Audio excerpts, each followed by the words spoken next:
Quel est le rôle prophétique de l'Église face à la crise qui sévit dans notre pays? Mesdames et messieurs, bonjour et bienvenue dans cette grande émission Église aujourd'hui. C'est une émission qui vous évangélise, une émission qui vous éduque, une émission qui vous accompagne vraiment sur le plan spirituel. Sur ces plateaux aujourd'hui, je reçois pour vous Berger Albert Upongo. Bonjour. Bonjour. Berger, vous êtes de quelle église? Je suis le berger, le responsable de l'église RAEC, en sigle, Rassemblement des Églises du Christ en long. Et vous êtes là-bas par appellation ou je dirais vocation, ou soit vous étiez nommé par exemple? Non, je suis là-bas par appel, l'appel de Dieu, bien sûr. Dieu nous a appelés et nous a établis et puis confirmé aussi par le Père aussi de l'Église. Donc ça dit les anciens l'ont confirmé aussi. Et depuis que vous avez eu cet appel, est-ce que vous exercez bien déjà cet appel? Oui, effectivement, nous l'exerçons bien avec l'aide du Seigneur, bien que physiquement il peut y avoir beaucoup de difficultés matérielles, des difficultés dans la gestion. Vous savez, là où on gère les hommes, il ne manque pas de petits problèmes, il y en a, mais en tout, dans la mission, nous accomplissons très bien la mission que le Seigneur nous a confiée. Bien, revenons sur le sujet. Nous parlons aujourd'hui bien sûr quel est le rôle prophétique de l'Église face à la crise de notre pays. Est-ce que les prophéties existent? D'abord, nous parlons. Effectivement, les prophéties existent. Les prophéties ont commencé et celui qui a commencé les prophéties, c'est Dieu. La toute première prophétie qui a été dite dans la Bible, c'est dans le livre de Genèse, chapitre 3, le verset 15. Où quand Dieu il a mis l'homme dans le jardin, la Bible dit, le malin est venu, et puis après la tentation, l'homme avait succombé, l'homme était tombé. Nous voyons Dieu dans Genèse chapitre 3, le verset 15, dire que toi, femme, ta postérité écrasera la tête du serpent et les serpents te blessera les talons. C'était déjà une forme de prophétie qui annonçait la venue du Christ, sa mission qu'il accomplirait à la croix de Golgotha. Et à partir de cela, Dieu avait ouvert un univers dans l'esprit, à partir de l'homme, dans lequel l'homme peut connaître l'avenir par le moyen de l'esprit de Dieu, bien sûr. L'homme peut connaître l'avenir, l'homme peut connaître le passé, même s'il n'a pas vécu. Et par preuve encore, le livre de Genèse dans la Bible que nous lisons sont des livres qui ont été écrits. Il y a Genèse qui a été écrit par Moïse qui n'a pas vécu dans les jardins, mais quand même, par l'esprit de la prophétie, il est quand même arrivé à retourner en arrière par son esprit et nous a parlé du commencement. Pourtant, il n'y était pas. C'était donc l'esprit de la prophétie. Parlons de la réalité de notre pays, mais vous savez qu'il y a aussi des fausses prophéties qui existent. Effectivement, il y a en fait, dans la Bible tout entière, parlant de notre pays, il y a quand on parle des prophéties, Dieu qualifie beaucoup plus de faux prophètes que de fausses prophéties. Vous allez voir, on parle beaucoup plus de faux prophètes. Donc c'est... Non, il n'y a pas de fausses prophéties, mais il n'y a que des faux pasteurs. Des faux prophètes, vous donnez. Je vais beaucoup plus parler de faux prophètes, parce que c'est celui par qui sort le message qui les détruit. Vous avez vu, vous ne pouvez pas aller dans une maison quand vous sort la nourriture dans un pot, par exemple, qui utilise les enfants. Vous ne pouvez pas vous servir, la nourriture peut être propre, mais l'assiette dans laquelle la nourriture est mise détruit l'appétit. C'est un peu, il y a le faux, ok? Quand le message sort d'un faux, c'est alors que est qualifié de faux, des fausses prophéties. Pasteur, que signifie concrètement le rôle prophétique de l'Église dans un contexte de crise nationale? Voilà, dans un contexte de crise nationale, la mission prophétique de l'Église, moi je vais, avant que j'y arrive là, je vais d'abord parler de la mission d'abord de l'Église que Dieu a confiée à l'Église. L'Église a d'abord la mission, celui d'abord de gagner les âmes. Tout d'abord, avant d'arriver par rapport à des crises, de gagner les âmes. Maintenant, l'Église qui gagne les âmes et maintenant se retrouve maintenant dans un pays où il y a des problèmes, où il y a des troubles. Et par rapport à cette mission, nous allons aller voir Moïse dans la Bible. La Bible dit Israël était en guerre contre les ennemis. Moïse étant serviteur de Dieu, il a pris les autres, il est allé à la montagne. Et quand Moïse est allé à la montagne, Moïse, la Bible dit, il priait, il levait les mains, le peuple de l'autre côté, ils avaient la victoire. Nous, la mission prophétique de l'Église aujourd'hui, d'abord, que nous devons faire, c'est d'abord prier pour notre nation. Comme l'avait fait Moïse quand Israël était en guerre, nous aussi, prophétiquement, nous avons d'abord la mission de l'intercession. intercéder pour notre nation. Lorsqu'on parle des nations, je parle bien sûr des hommes, des gouvernants, des personnes qui nous gouvernent. Devons intercéder pour eux, devons porter les pays dans le cœur, devons donner à Dieu nos prières, des requêtes pour la nation, comme cela sera une très bonne chose. Pourquoi vous parlez de la prière? Lors de la prestation des serments du président de la République, en 2019, si je me rappelle bien, il avait confié la République dans les mains de Jésus-Christ. On constate qu'il y a des crises après cela, mais il y a des crises, se développent du jour au jour. C'est quoi le vrai problème? La prière n'est pas respectée, ou soit on ne prie pas bien. Pouvez-vous nous expliquer parce que vous êtes dans les matières? D'accord. Bien sûr, le président de la République peut confier, il avait confié le pays entre les mains de Dieu, entre les mains du Seigneur. Nous avons d'abord loué l'action du chef de l'État, ce qu'il avait fait, parce que c'est quelque chose qu'on n'avait jamais vécu dans notre pays. On a connu des histoires avec le président Mobutu en son temps qui disait si ça aurait été possible de signer un pacte avec le diable pour la nation, mais à la venue de notre actuel président de la République, le chef de l'État. C'est d'abord lui qui avait maîtrisé comme le secteur. Il avait maîtrisé le secteur, mais la Bible dit la fin d'une chose venait de son commencement. Voyez, après avoir signé des pactes avec le diable, mais la fin n'a pas été bonne. Et l'actuel chef de l'État, il a lui, à son tour, la première des choses que nous avons loué, il a dédié le pays entre les mains de l'Éternel Dieu. C'est une bonne action que nous avons tous louée. Mais à ce qui concerne, après avoir donné le pays entre les mains de Dieu, s'il y a toujours des crises aujourd'hui, nous devons savoir une chose, Dieu a sa part et l'homme aussi a sa part. Le fait pour nous de confier le pays entre les mains de Dieu ne voudrait pas dire que nous puissions rester inertes, commencer à faire du n'importe quoi parce que le pays est entre les mains de Dieu. Devons prendre les choses en main. Un petit problème que je trouve, c'est entre les mains de personnes qui gouvernent le pays, soit de nos dirigeants. Le fait que nous avons confié le pays entre les mains de Dieu, cela ne veut pas dire Dieu viendra travailler de vous. C'est Dieu qui sont à 80% des chrétiens. Okay. Bien sûr, c'est juste à 80% des chrétiens, mais chacun de nous devait faire ce qu'il lui est comme devoir, ce qu'il lui est comme son obligation. On ne devait pas, les pays confiés entre les mains de Dieu, ça veut dire les poubelles que nous avons dans la rue, donc peut-être le texte. C'est là où l'Église devrait faire son travail, parce qu'aujourd'hui, si on évalue bien, la population congolaise, c'est à 80, je crois, 86, 87, sont tous des chrétiens. Donc, le fait que des corruptions, la mauvaise gestion, tout ce qui est comme anti-valeur, continue à faire rage. Voilà. Alors, c'est vrai ce que vous dites, la population congolaise est une population à moitié chrétienne, à moitié des gens qui remplissent les églises. Mais je voudrais un tout petit peu qu'on fasse une différence quand on parle de l'église. Il y a l'église corps du Christ et il y a l'église locale. L'église locale, c'est l'église des bâtiments, l'église dont nous voyons les constructions. Il y en a ici, il y a des adresses des églises locales. Mais dans les églises locales, nous recevons de personnes. Nous recevons de foules de personnes dont tous ceux qui s'y trouvent ne sont pas nécessairement des enfants de Dieu. Et on peut dire que les églises sont remplies de chrétiens, mais parmi là, il y a des croyants, il y a des personnes aussi, des incrédules. L'identité de chaque personne est définie par le Dieu qui se trouve dans l'église, qui n'est pas nécessairement par nous les hommes qui recevons, ces hommes qui venons de l'église. L'église peut être remplie de gens, mais ces gens qui ne sont pas convertis, ne font pas partie de l'église corps du Christ. Est-ce que vous vous inquiétez aujourd'hui des multiplications des églises à travers le pays? Parce qu'aujourd'hui, vous allez voir que dans une avenue, 3 églises, 4, 5, ça vous dérange? Personnellement, ça ne me dérange pas. Au contraire, je bénis le Seigneur que cela soit ainsi parce que ça fait partie de la parole, de l'accomplissement de la prophétie du temps de la fin.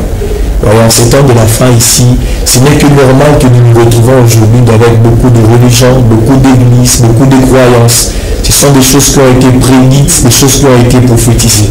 Nous, à son accomplissement, nous étant des enfants de Dieu, nous ne pouvons que louer le Seigneur parce que ce qu'il avait dit est vrai.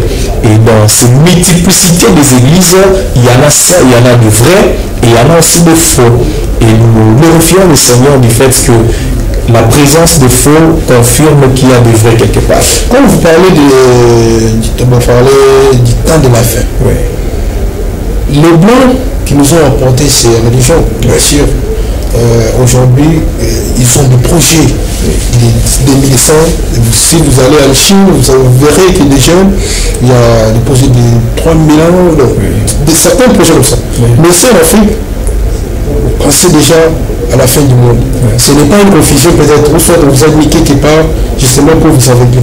Non, ce n'est pas question d'aveuglement. Là, je vais retourner un peu avec ma pensée où je vous avais dit que le problème, ce n'est pas l'homme qui prie. L'homme, moi, je ne parle pas au nom de la religion, moi, je parle au nom de la foi. Vous voyez, dans la foi. Parce que si j'ai parlé des blancs, c'est son origine qui nous ont amenés. Ok, effectivement. C'est ça, je dirais, c'est ça. La religion chrétienne nous est importée par le blanc. Ok, mais la foi chrétienne nous est donnée par Dieu. Alors, l'homme blanc qui, quand il est venu avec la religion chrétienne, nous constatons que chez lui, il y a beaucoup de développement plus que chez nous. Pourquoi? Parce que vous allez voir, moi j'aime beaucoup plus faire la différence entre la gestion de l'État et la gestion ecclésiastique. L'Église a sa mission et l'État aussi, de l'autre part, il a aussi sa mission.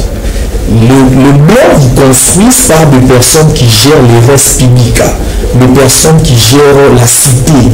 Ce sont ces personnes à qui incombe la responsabilité du développement des pays. Le pays ne se développera pas parce que les gens prient, mais le pays se développera lorsqu'ils auront des personnes qui gouvernent, des personnes qui gèrent les pays au quotidien. Ils posent des actions concrètes. Ils posent des actions tendant vers le développement. Imaginez-vous, il y a quelqu'un m'a posé toujours la question de la liberté. Il y a beaucoup d'églises, mais pourquoi les pays continuent toujours à succomber? Je lui ai retourné la question, je lui ai dit, qui est le pasteur qui a en sa charge les finances de la République? Qui est le pasteur qui a en sa charge l'économie, censé régulariser les prix dans les marchés? On a comme l'impression que tous nos dirigeants, certains sont des frères, certains sont des pasteurs, malgré que ce n'est pas les fonctions de l'Église, quand même, il exerce les fonctions de l'État. Ils devraient travailler en toute transparence, travailler en tant que chrétiens, mais ne sont pas vraiment cette chrétienté que je dirais l'esprit de Jésus-Christ dans tout ça. D'accord, là effectivement vous avez raison. Vous avez effectivement raison qu'il y a deux personnes que nous connaissons qui sont des chrétiens, qui sont des frères dans la foi et exerçant de fonctions dans les pays qui sont aussi dans certains, on trouve la main dans la part de certaines histoires, je ne vais pas entrer dans ça, les corruptions et tout ça. C'est vrai, mais je voulais souligner une chose, c'est pas parce qu'une personne se trouve dans l'église qu'il est nécessairement converti. C'est possible. Nous sommes en train de voir dans le groupe de Jésus, quand il est venu, le Seigneur, il s'est choisi 12 hommes. Et dans les 12 hommes que Jésus s'est choisi, il y avait l'un d'entre ces hommes qui était traître. Vous voyez? Nous, il y a deux personnes que nous connaissons, que nous voyons dans l'église, mais qui nécessairement ne sont pas des personnes qui ont... Leur cœur a été transformé pour pouvoir être des modèles. Alors par rapport à cela, l'Église a ses mécanismes à lui et sa manière de fonctionner, et l'État aussi, le gouvernement de la gestion de ses affaires a aussi sa manière de pouvoir s'organiser. D'où une personne qu'on a confié une charge, mais qui ne le fait pas comme il faut, qui ne répond pas aux critères, on devait l'écarter, qui ne laissait quelqu'un dans les incompétents, parce que c'est un problème qu'il y a dans notre pays aussi, où nous voyons des personnes qui ne sont pas compétentes, occupées des postes, occupées de fonctions, mais vous remarquez que la compétence n'y est pas. Là, même si cette personne se retrouve à l'église, mais l'État lui-même se permet de donner une fonction à une personne qui n'a pas compétence. Vous voyez qu'il y aura un problème. Il y aura un très grand problème. Mais le vrai problème, c'est parce que l'Église n'arrive pas à former les gens qui devraient être utilisés par l'État. Ok, effectivement. L'Église, je dirais l'Église, c'est un peu comme la boulangerie. Vous voyez, si vous allez à la boulangerie, vous allez trouver, il y a la farine. Dans la boulangerie, on ne fabrique pas la farine, mais on se sert de la farine pour produire le pain. L'église, c'est comme la boulangerie qui se sert de la farine. Le pain, c'est comme les hommes que produit l'église. Mais la farine, c'est ailleurs. Vous voyez, là, je vais vous rejoindre un peu pour dire, c'est pas que l'église ne forme pas bien, mais il y a chacun de celui qui entend la parole de Dieu aujourd'hui devait être conscient de vivre pleinement ce que dit la parole de Dieu. L'église forme, mais il y a toujours des rebelles. Je voulais vraiment que vous compreniez par là, il y a toujours eu des rebelles dans l'église. Si je vais ici, c'est ça ce plateau, DG, entrepreneur aussi, Joseph Côté, que j'ai salué déjà en passant, il m'a dit que les églises aujourd'hui contribuent à la faiblesse, soit à la négligence des jeunes. Avec de multiples prières, l'Église n'arrive pas vraiment à développer une sorte à aider les jeunes de mieux entreprendre, parce que le pays est en train de traverser un moment un peu très difficile. Tous les jeunes occupés avec des prières à chaque moment, et voilà. Ils vous accusent d'ailleurs. À ce point-là, je ne le rencontre pas sur ce point. Je ne le rencontre pas. Je peux un tout petit peu les contredire du fait que l'Église n'en donne pas les gens. L'Église n'en donne personne. Mais chacun devait être responsable. Mais c'est la réponse de votre préoccupation maintenant. Chacun, il doit être responsable. C'est vrai, il y a des programmes multiples dans les églises qui empêcheraient certaines personnes de pouvoir vaguer dans leur occupation. Mais cela dépend des occupations qu'à chacun. Voyez, en ce moment-ci, vous êtes en pleine émission, vous êtes en train de travailler. C'est parce que vous avez un travail. Imaginez, pendant ce moment où vous devez passer l'émission dans votre église, on disait qu'à ces heures ici, vous avez une retraite. Je ne pense pas que vous allez vous y trouver. Certains jeunes se réfugient dans l'église. C'est par manque de l'emploi, c'est par manque du travail. Et l'église, je n'aimerais pas que l'on traite l'église comme une entreprise fournisseur de travail ou l'église fournisseur des emplois pour les jeunes. C'est vrai, l'église apporte aussi des lunch. Contribuer suffisamment parce qu'il y a des jeunes qui contribuent aussi avec l'offrande. Et effectivement, voilà. On dit que ce soit la question de l'offrande. Effectivement, vous avez raison. L'église devait contribuer. Mais on devait d'abord aller dans la mission principale de l'église. Papa Honoré, l'église n'a pas sa mission principale. C'est là où il y avait la question. Je voulais savoir réellement ce que l'église a telle mission, justement spirituelle, ou soit peut aussi intervenir politiquement ou social. Effectivement, l'église, la mission d'abord principale de l'église, c'est celui de chercher le salut des âmes, travailler pour propager la bonne nouvelle, l'évangile de Jésus-Christ, gagner les âmes, ok. C'est ça d'abord la mission principale d'abord de l'église. Mais cette église qui est censée gagner les âmes regorge aussi en son sein des personnes vivantes. D'où l'église peut porter de l'aide, socialement parlant, de l'aide matérielle, de l'aide financière à des personnes qui en ont besoin. Vous voyez, mais cela n'est pas une obligation pour l'église. Peut-être qu'il y a quelqu'un qui pourrait me suivre et dire, comment il peut dire ça? Mais oui, l'aide financière, l'aide matérielle vient peut-être en deuxième position pour l'église, mais n'est pas la mission principale de l'église. L'église devait d'abord œuvrer pour chercher d'abord à ce que les âmes soient gagnées. Et après avoir accompli cette mission, les personnes que vous avez gagnées, si sont dans les difficultés, vous pouvez les porter de l'aide. Pensez-vous que vous pouvez évangéliser quelqu'un qui a faim? Quelqu'un qui a faim. Facilement, il est dormi sans manger, 2 jours, 3 jours, vous l'appelez pour des prières et puis aller. S'il me convainc facilement. C'est là où je vous ai dit, la mission de l'église, c'est propager l'évangile, mais la personne à qui vous évangélisez, s'il est dans le besoin, l'église peut l'aider. L'église peut l'aider, l'église peut le soutenir. Est-ce que vous le faites déjà ou soit Effectivement, je le fais. Lorsque la main gauche fait une action, la main droite ne veut pas le savoir. Bon, revenons sur notre sujet parce que nous parlons de la crise. Comment les églises peuvent réellement traiter des cas ou interpeller des politiciens, mais en gardant la neutralité? Déjà, la question de la neutralité, il y a un langage que j'entends souvent les gens dire l'église au milieu du village. Oui, parce qu'aujourd'hui, là, vous avez SEMCO, vous avez SCC, qui se sont fait un bloc. De l'autre côté, il y a d'autres pasteurs qui cherchent aussi à tout prix. On constate qu'entre vous, les confessions religieuses, il n'y a pas la bonne. Je n'aimerais pas vraiment trop entrer dans les histoires SCC et tout ça, des histoires. J'aimerais rester dans mon optique de donner mon opinion par rapport à la mission prophétique de l'église. Alors il y a un langage, je disais, les hommes ils disent souvent l'église au milieu des villages. C'est d'abord, premièrement, il y a l'église ne peut pas être maître. L'église ne peut pas être maître et l'église ne sera jamais maître. Une église maître, c'est une église, si je peux le qualifier, en dehors de sa mission. L'église ne peut pas aussi être au milieu du village. Pourquoi? Parce que selon la parole de Dieu, le Seigneur il dit, si tu n'es ni chaud, tu n'es ni froid, je te volerai de ma bouche. L'église doit toujours avoir une position.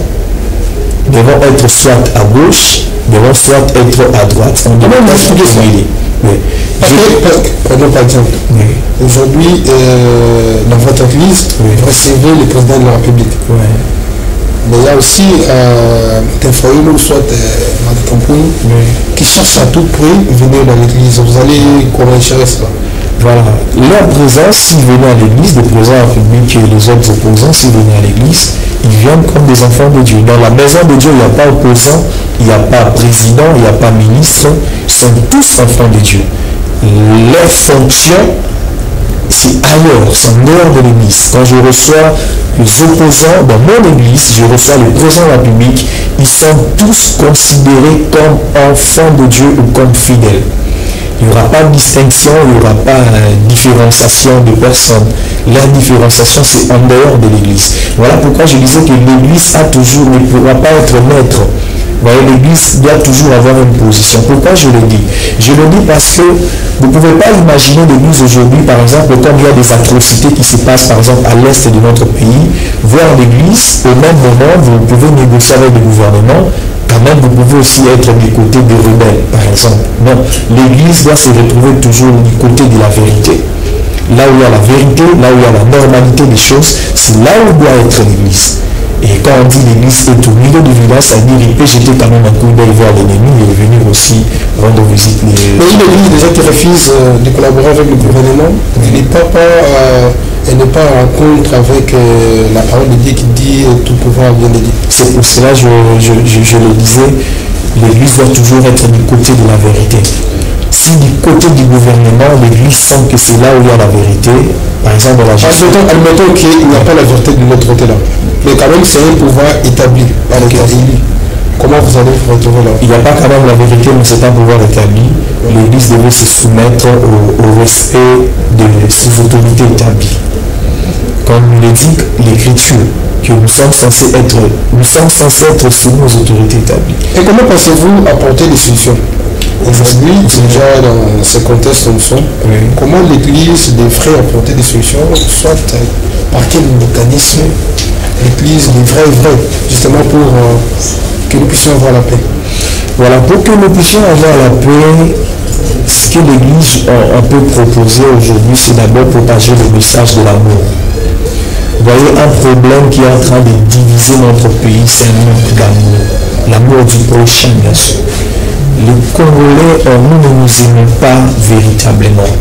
Les Congolais, les pasteurs, nous prédicateurs, nous devions un peu rétablir, restaurer le message de l'amour dans notre peuple.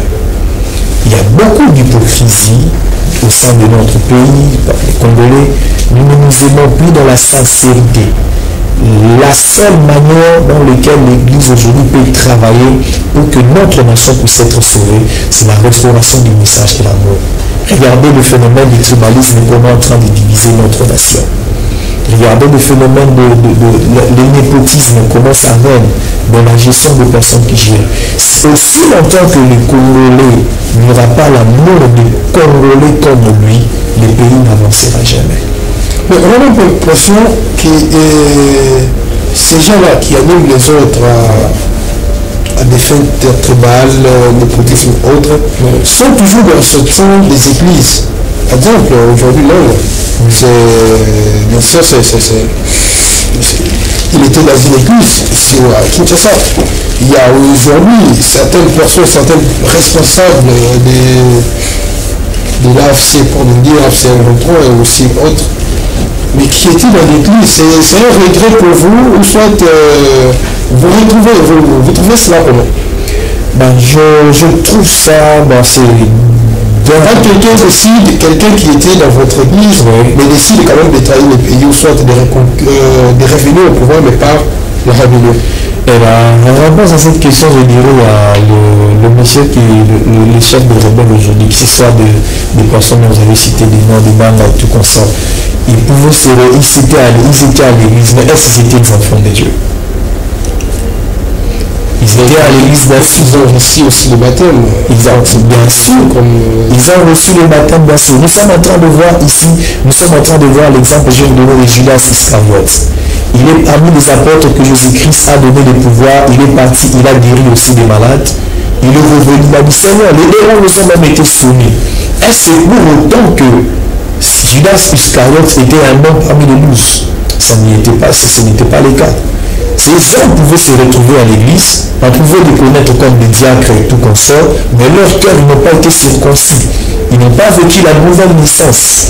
Jésus rencontre un homme très intelligent, d'ailleurs un docteur, au nom de Nicodème.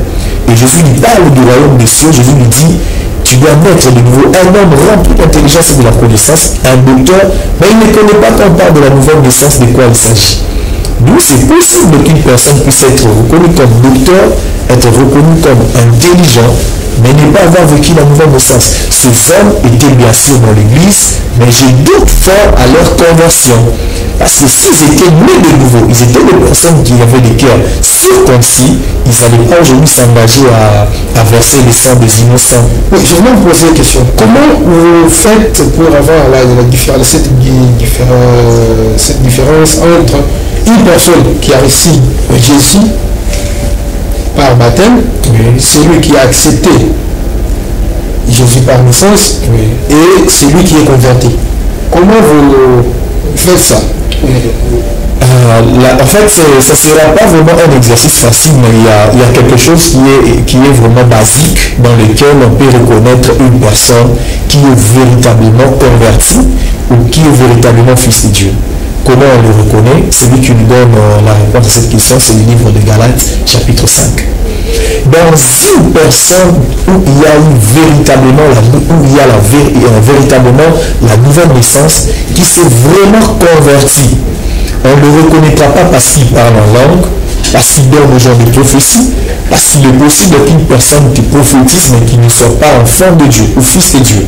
Mais la seule et l'unique baromètre qui permet à reconnaître qu'une personne est convertie, c'est par la manifestation des fruits de l'esprit. Lorsque vous manifestez les fruits de l'esprit qui sont entre autres, il y a l'amour, il y a la bonté. Une personne à qui vous trouvez qu'il n'y a pas l'amour en lui, même si vous parlez en langue et vous donnez des prophéties, tout ça, c'est une personne convertie. Parce que la manifestation des dons, des charismes ne définit pas dans une personne sa conversion. Mais par contre, c'est la manifestation des fruits de l'esprit. Une personne qui s'est convertie, qui a cru au Seigneur Jésus-Christ, qui a donné sa vie en Jésus, ne peut pas s'engager à ce qu'ils se sont engagés les rebelles aujourd'hui, bien qu'ils étaient des frères dans l'église. Ils étaient donc des païens à l'église. Et nous les avons considérés comme nos frères par hypocrisie, parce qu'ils ont joué à l'hypocrisie. Mais en réalité, ces personnes n'étaient pas converties, parce qu'ils n'ont pas manifesté le fruit de l'amour. Et j'aimerais profiter peut-être aussi de l'occasion, demander à ces gens s'ils pourraient avoir l'occasion de me suivre, si véritablement ils sont fils ou enfants de Dieu, comme nous l'avons supposé parce qu'ils étaient de l'église, à ce moment qu'ils abandonnent les armes, qu'ils cherchent la paix, qu'ils puissent manifester l'amour, sans qu'il y ait intervention, je ne sais pas moi, la communauté internationale, le gouvernement, mais qui se sentent aimés, que nous sommes fils de Dieu et que les aventures dans lesquelles nous nous sommes engagés, cela n'honore pas le Dieu dans lequel nous avons cru. S'ils sont fils de Dieu qui vont suivre cette émission, je le crois, par mon message, ils vont abandonner les armes pour retourner à la raison. Mais s'ils ne le sont pas, alors vous allez le voir, ils vont continuer leurs œuvres. Merci beaucoup, cher enfant. Nous sommes arrivés presque à la fin. Merci beaucoup pour clôturer. Alors pour clôturer, je tenais d'abord à vous dire merci. Merci à vous, frère Honoré, de nous avoir honorés également. Dans votre émission, je bénis le Seigneur ce matin. Que Dieu bénisse toute l'Assemblée raïque et tous ceux-là qui ont eu l'occasion de nous suivre. Que le Seigneur Dieu vous bénisse abondamment. Un programme de prière, on peut passer? Oui, le programme de la prière, comme aujourd'hui, bien le mercredi, nous sommes à l'église. Nous prions chaque mardi, mercredi, jeudi, nous sommes là de 16h30 à 19h juste. Et le dimanche, nous prions chaque 8h45 à 11h45. Si tout va bien, nous serons là dimanche. Merci. Mesdames et messieurs, nous sommes arrivés à la fin de cette grande émission. Retrouvons-nous très très prochainement avec l'émission entière. Merci, ciao.